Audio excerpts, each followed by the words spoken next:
Sylvie Guillaume, bonjour. Vous êtes vice-présidente du Parlement européen et vous êtes candidate pour les prochaines élections. Vous êtes même en deuxième position sur la liste que conduit Raphaël Glucksmann.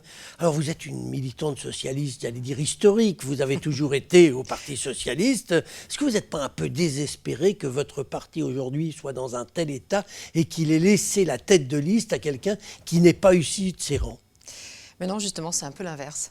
C'est parce que je suis membre d'un parti qui a connu des fêtes assez singulières, qui a été proche, pas de la mort, mais vraiment d'être très très bas.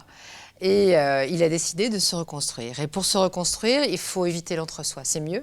Donc on a décidé de regarder auprès de gens qui partagent les mêmes convictions, qui savent les exprimer de manière un peu différente, mais qui sont proches de nos idées et avec lesquels on avait envie de donner une image différente, une image d'ouverture. On a d'ailleurs tendu la main à beaucoup d'autres formations politiques.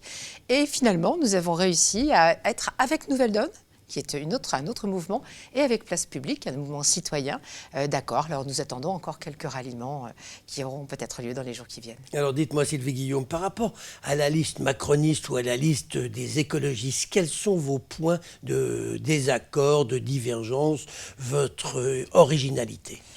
Alors, avec les écologistes, et c'est pourquoi on avait tendu la main vers eux, nous avons évidemment cette conviction qu'il y a une urgence climatique qui est devant chacun d'entre nous.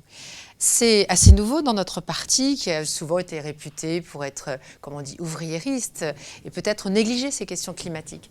Ça n'est plus le cas maintenant et c'est vraiment une conviction très ancrée. Donc nous avons envie de défendre cette dimension-là, d'avoir des propositions sur la transition écologique, sur comment on fait face au plan européen, à ce qui ne peut pas être considéré comme un combat exclusivement d'un État membre parmi d'autres.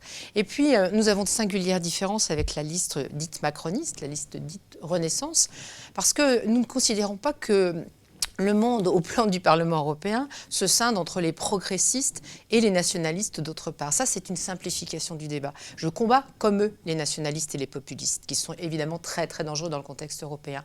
Mais je considère que dans le progressisme, il y a d'abord une conviction politique à exprimer, qui est une conviction de gauche, écologiste et de gauche. Et les macronistes ne font pas ça. Alors dites-moi Sylvie Guillaume, c'est votre deuxième mandat que vous achevez là, vous êtes vice-présidente, je l'ai dit. Ça vous est pas venu à l'idée de vous dire à un moment, j'arrête, j'ai fait 2 mandats assez bien et peut-être qu'un troisième, quelqu'un d'autre pourrait le faire, j'ai fait ce que j'avais à faire et ce que j'ai pas fait, je le ferai peut-être pas dans le 3e mandat. Alors justement, ce que je n'ai pas fait forcément dans les 2 premiers, je vais essayer de le faire dans ce 3e et ça sera le dernier.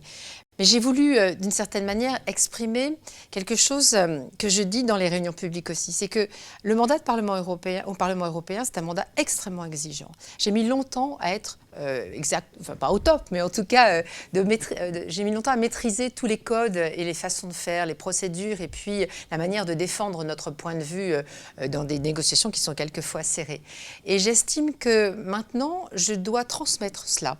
Donc je vais essayer d'être une des personnes qui vont aller vers d'autres, qui vont se former, qui vont continuer d'appuyer sur l'influence de notre formation politique et accessoirement aussi de la France au sein du Parlement européen. Donc c'est un mandat de transmission, mais ça sera effectivement le dernier. Alors, mandat de transmission, vous avez un bilan au bout de 2 mandats, 10 ans de mandat.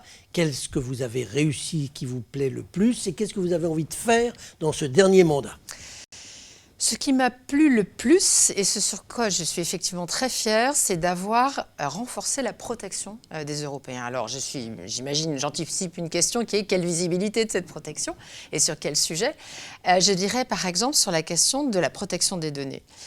Vous achetez sans doute des choses sur Internet, vous regardez peut-être la télévision via Internet, vous achetez des choses, vous donnez des données qui vous concernent. Et ces données, elles sont exploitées par un certain nombre de grosses entreprises multinationales qui font beaucoup de bénéfices sur cela. Eh bien, nous avons décidé de protéger les Européens par rapport à cela et de leur permettre d'être sûrs que leurs données ne vont pas partout. Donc ça, ce règlement de protection, c'est important. On a travaillé aussi beaucoup sur la protection vis-à-vis de l'emploi, sur le détachement des travailleurs. Il fallait franchir une étape déterminante pour éviter qu'il y ait plusieurs catégories de travailleurs et des travailleurs low cost dans l'Union. Et nous avons contribué à protéger aussi le statut des personnes qui travaillent dans l'Union. Et pour ça, j'en suis l'avenir, fière. vos objectifs pour ce mandat qui va s'ouvrir? J'aimerais lever un certain nombre de blocages, et c'est là où je me fais accusatrice dans cette campagne, un certain nombre de blocages qui sont ceux du Conseil, ce qu'on appelle le Conseil, c'est-à-dire les représentants des États membres, les ministres, les chefs d'État et de gouvernement, qui, comme ils ne sont pas tout à fait d'accord avec une forme de progressisme qui s'exerce au sein du Parlement européen, eh bien, bloquent un certain nombre de décisions. Et j'aimerais lever un certain nombre de décisions qui concernent, là aussi, la protection des Européens. Vous faites campagne, Sylvie et Guillaume, vous voyez que c'est difficile d'intéresser les électeurs à cette élection. Est-ce que le problème ne vient pas aussi du fait que le Parlement européen, il n'a pas tous les pouvoirs et que les pouvoirs, ils sont surtout entre les mains de la Commission qui ne répond devant personne, ou tout du moins qui n'est pas démocratiquement élu? Oui, mais la Commission, elle instille les textes. Alors effectivement, elle les instille avec une dimension libérale très prononcée. C'est ça que nous critiquons et dont nous ne voulons plus. Mais les véritables décideurs, c'est et le Parlement et le Conseil. Et ce bras de fer, effectivement, il doit s'exercer. Il n'est pas toujours gagné. C'est pourquoi, par exemple, nous voudrions défendre deux sujets très importants.